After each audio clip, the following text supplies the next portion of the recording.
In the beginning scene we see a beautiful girl running away from a man. That girl is Yagmur. Later in the movie we get to find out what she's running about.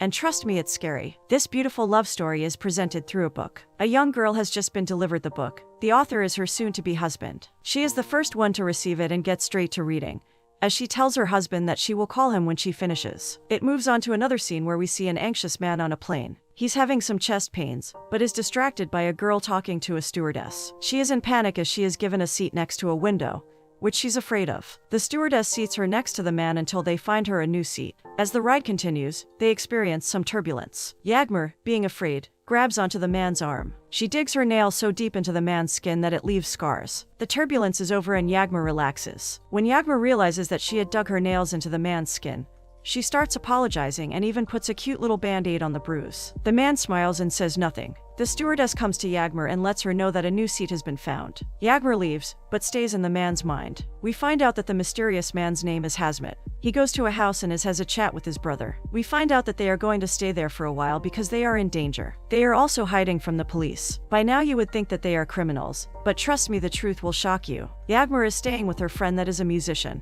As she's unpacking and finishing a conversation with her father on the phone, she sees her friend eating her sandwich. She tells her friend to spit it out, because the sandwich has walnuts in it to which she's allergic to. They end up at the hospital. Yagmur and Hazmat bump into each other and are of course surprised. Hazmat jokes about his wound and doesn't tell Yagmur the truth. After that we see them at a cafe, where Yagmur's friend Irm is singing a beautiful song. As they're having a conversation they realize that they have something in common. Both of them don't have a mother. Hazmat is a strict man. He doesn't smile and he keeps his pose the same all the time. He recognizes something in Yagmur that makes him go crazy about her. You can call it a love at first sight type of thing. Yagmur and Hazmat have dinner on a rooftop. Yagmur can't stop laughing because she thought that it would be a more casual date, like going to eat lamacun, but instead they're on a rooftop, having a romantic dinner. She had joked about it with her friend Iram, and the thought of her face when she is going to tell her makes her hysterical. Yagmur tries to make Hazmat smile as she lifts his cheeks by her hands. They laughing and having an amazing time. After that dinner Yagmur can be seen with a smile on her face. She was in love and it was evident. As time goes on Yagmur and Hazmat are getting closer and closer. They're falling for each other. Yagmur makes Hazmat softer, and Hazmat makes Yagmur feel at peace. Their love is evident and their souls are intertwined.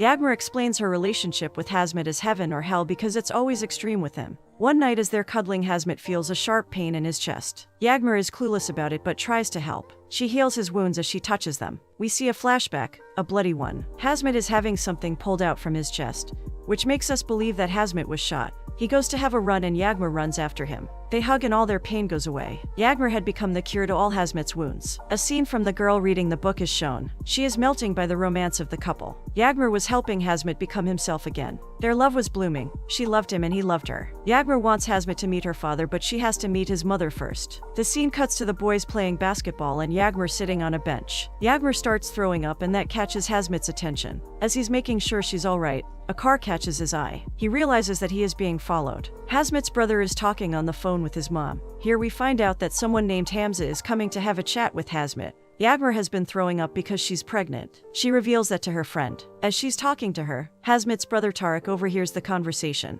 He calms Yagmur down and tells her that everything will be alright. Hamza is having a conversation with Hazmat when he receives a text from Tariq saying that Yagmur is pregnant. Hamza had told Hazmat that he could come back home because the rival family had proposed a deal.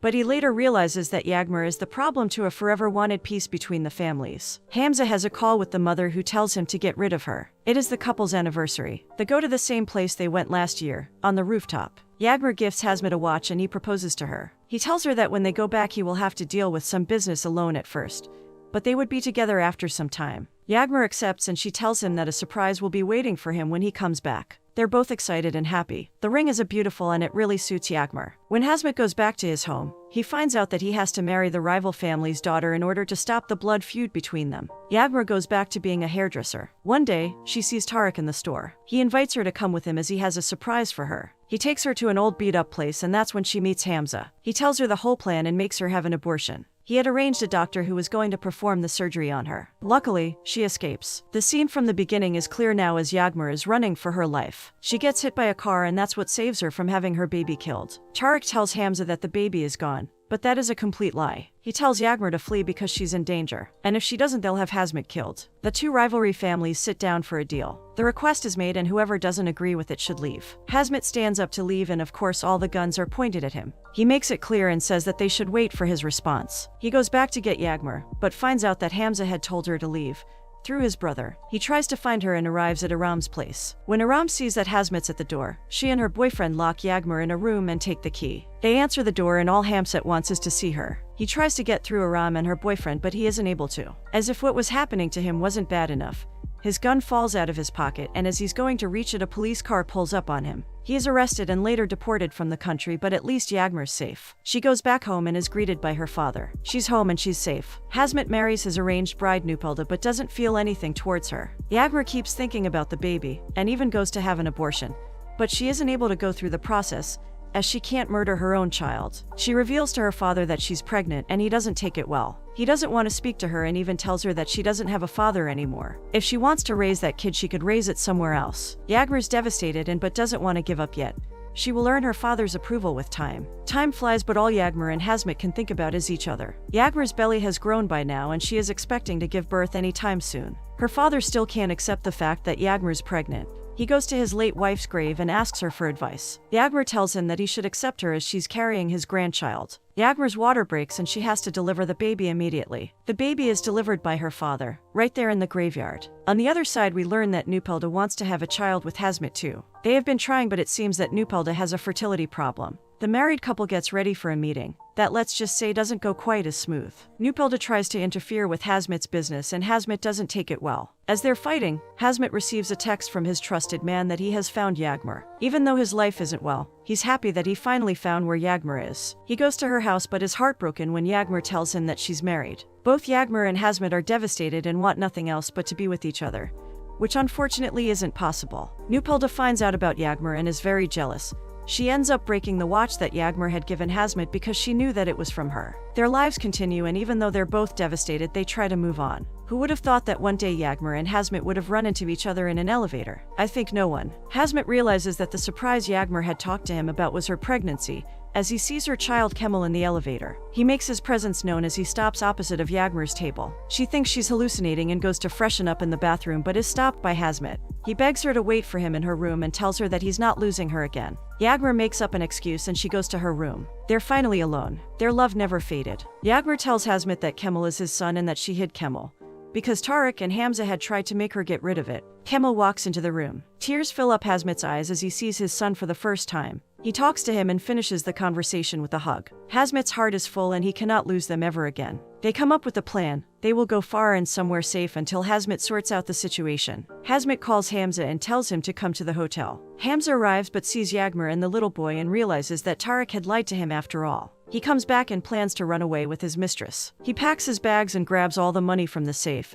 and calls the bank to empty all of his accounts in. As he's trying to run away, his wife is trying to stop him. He ends up pushing her off the stairs. She falls and lies in the blood of her own. He doesn't care for his wife and leaves her to die. Right as he's about to flee, Hazmat stops him. A scream is heard and Hazmat sees his sister lying unconscious on the ground. He takes Hamza to the beach and shoots him. When he comes back to Yagmur and his child, he's much stressed. He has a nightmare where Nupalda's brother shoots his son in the head. He wakes up even more afraid. He spends some time with his family but of course everything is cut off when he receives a call from Nupalda's brother, who tells him that he was going to kill his brother if he doesn't come to them. Hazmat accepts his faith and says goodbye to his family. He arrives there and his brother is freed. He sits opposite of Nupalda as she's begging him to stay with her. Hazmat doesn't want her. He's in love with Yagmur. He asks her, if she shoots him will the blood feud end? She confirms that the feud will only end that way if he doesn't stay with her. Hazmat ends up pulling the trigger on himself. The scene is cut to the girl closing the book while crying. Next we see a wedding. The girl reading the book was the bride, but who is the husband, you may ask? The husband is the author of the book and he is Kemal. He is the child of one of the most beautiful yet tragic stories. We see an older but still beautiful Yagmur. She imagines the young Hazmat in front of her and gets up to dance with him.